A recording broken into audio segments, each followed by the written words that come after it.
Okay, so this is a audio preview or an audio review, if you like, of the Nikon D800, and specifically in relation to a shoot I did recently with Claire, and what we thought of the images and the overall performance of the camera and everything else related to the D800. So basically, the D800 is a very well-known camera in the camera world. It was introduced in 2012. There was a lot of anticipation for the D800 at that time because a lot of Nikon users were trying to upgrade from cameras like the D700 and the D3, D3S, and they were all looking for something that was going to be of higher megapixel value. And then Nikon shocked the world when they suddenly came out with this 36 megapixel camera, which was like 3 times the resolution of the previous cameras. And it did take the world by storm at that time, to be honest with you. And there was a lot of professionals hustling around trying to get the camera and get it to be used in a live situation. So I've been using it quite a long time now, and I found that the camera, in terms of, I would say, pros, let's go with the pros first of all, because I think that's a fair thing, really. The image quality that the D800 provides is simply sublime, to be honest with you. In great light and with using top-notch glass. We're talking about the sort of like the main 3 lenses that are suitable for that camera, which would be the 24 to 70 2.8, the 14 to 24 2.8, and the 70 to 200 2.8. All of those work extremely well, but other lenses, of course, from Nikon, Sigma, Tamron, everything else work really well too. So you do get sublime image quality with top-notch glass. The 30 megapixel RAWs are just incredible with the amount of detail that they hold, and what you can extract from those RAWs is simply amazing.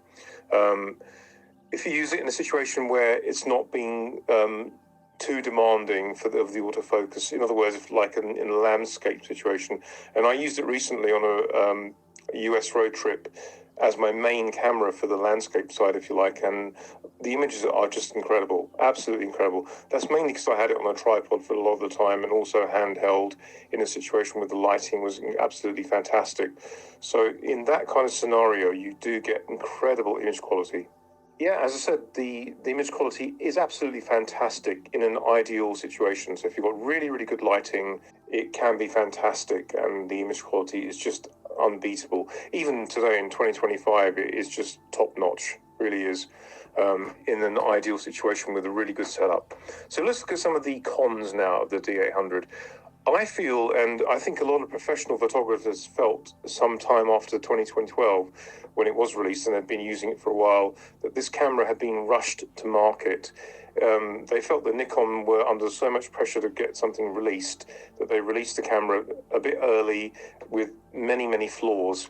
And by flaws, I mean there are certain things about the D800 which are quite infuriating.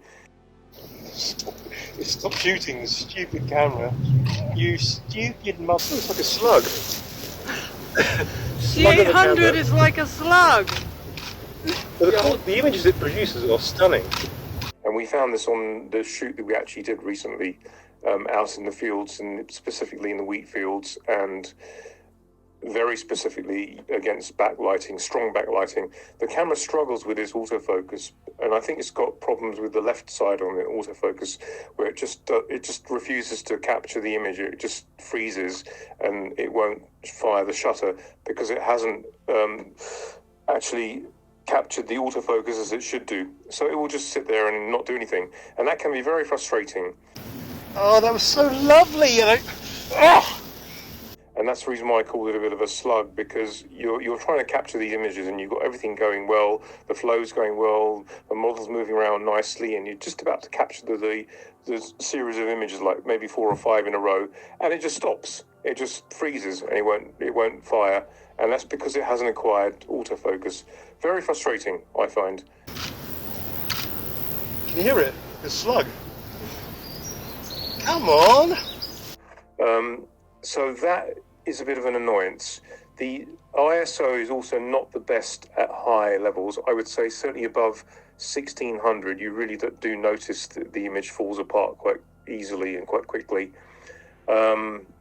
It doesn't improve either with the external drive, the external booster drive. That hasn't really helped matters either. It didn't seem to perform any better at all with that when we were out in the field, so that didn't help. There's also an annoying loud shutter slap, which the Nikon D800 is known for, and that can result in image blur. That was fixed with the D810 and certainly with the D850. So those are some of the cons, but otherwise it's a fantastic camera if used in the right circumstances in amazing light. The light's still quite high, isn't it? Oh, Like, I can't deal with this camera anymore. do you know what? I'm going to throw it in the field. Every time you've got the D800 out, you've got in a really bad mood.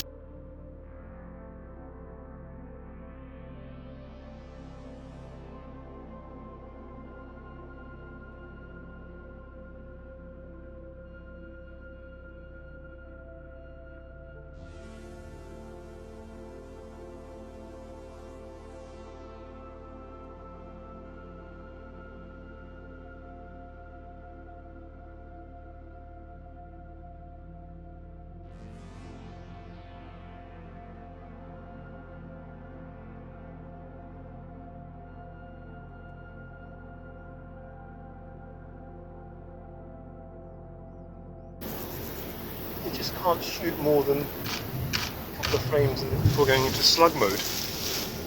Should have bought a D4, that's like a machine gun. It never fails, ever. I have noticed, Aaron, that every time you've got the D800 out today, you've ended up in a really foul mood. Do you have anything to say on the matter?